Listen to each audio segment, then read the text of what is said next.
L'objectif numéro 1, c'était de donner des points de repère à nos collaborateurs sur la structure d'un entretien.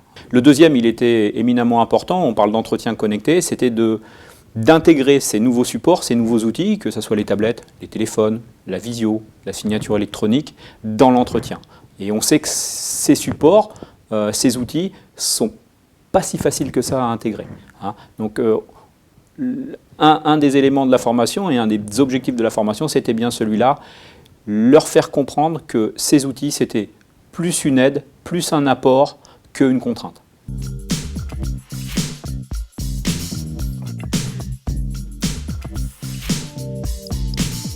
Le déroulement de la formation, c'est d'abord d'être en co-animation avec du théâtre et de la technique de vente. Le fil rouge tout au long des 2 jours, c'est l'entretien de vente, les 7 étapes de la vente. Et ça se termine sur la dernière demi-journée sur des mises en situation beaucoup plus larges, qui sont des situations qu'imaginent les participants et qui vont jouer, qui vont mettre en situation et sur lesquels ils vont pouvoir mettre en application tout ce qu'ils ont appris tout au long de ces 2 jours. Moi, je suis enseignante, professeure des écoles. Et vous êtes venu donc avec votre fils qui, lui, va, si j'ai bien compris, faire des études. Voilà. On va mettre à jour notre base. Hein. Alors, je t'écoute. Alors c'est Joël, @laposte.net. Les moments les plus intéressants, en fait, c'est lorsque on a été mis en situation pour faire des sketchs, notamment avec l'intervenant théâtre. En fait, là, ça fait ressortir vraiment l'humain. Et moi, ce que j'ai compris de ça, c'est que les outils sont vraiment là pour nous aider, mais sans l'humain, il n'y a rien. Et justement, le côté théâtral met ça en valeur. Et du coup, je trouve que c'est une formidable combinaison. C'est vrai qu'en plus, on se retrouve tout métier confondu. Et ça, c'était un des plus aussi de cette formation. Et c'est tous ces moments de jeu de rôle, jeu d'équipe qui étaient le plus intéressants. Donc, on voulait voir également si du financement existait aussi. On fait un prêt, donc on sera le prêt sur une durée qu'on va déterminer ensemble. Et après, vous avez aussi la possibilité de dire, ben, nous, on veut l'accompagner. Donc, on va commencer à l'aider à rembourser son prêt. On va s'arrêter là.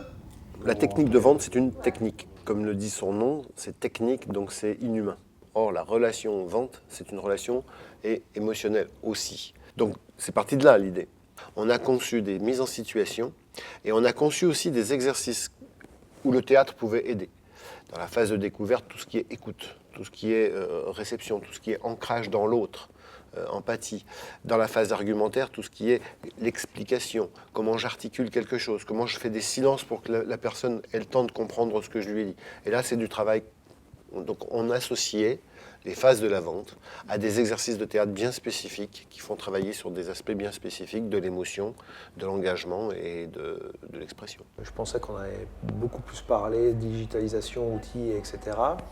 Alors finalement, pour moi, ça prend un peu le contre-pied de tout cela, puisqu'on parle bien de la relation client, de la relation humaine, on remet le client au centre du débat, et surtout la relation interpersonne, les postures, le langage verbal, non verbal, puisque en étant spectateur et en voyant comment ça se passe, on découvre toute la portée de ce type de communication, puisque finalement la parole, elle prend très très peu de place dans la communication.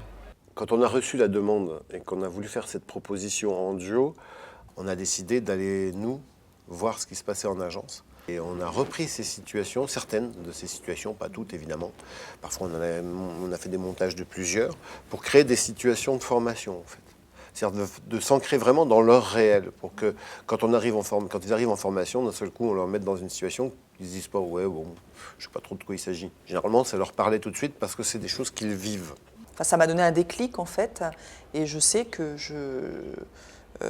j'utiliserai forcément les outils qui sont mis à ma disposition. Ça a été une forme de révélation. Et puis aussi d'utiliser cette tablette, puisque c'est quand même le but aussi, tablette, le téléphone, de les utiliser différemment en tout cas et de me les approprier par rapport à ma façon de travailler.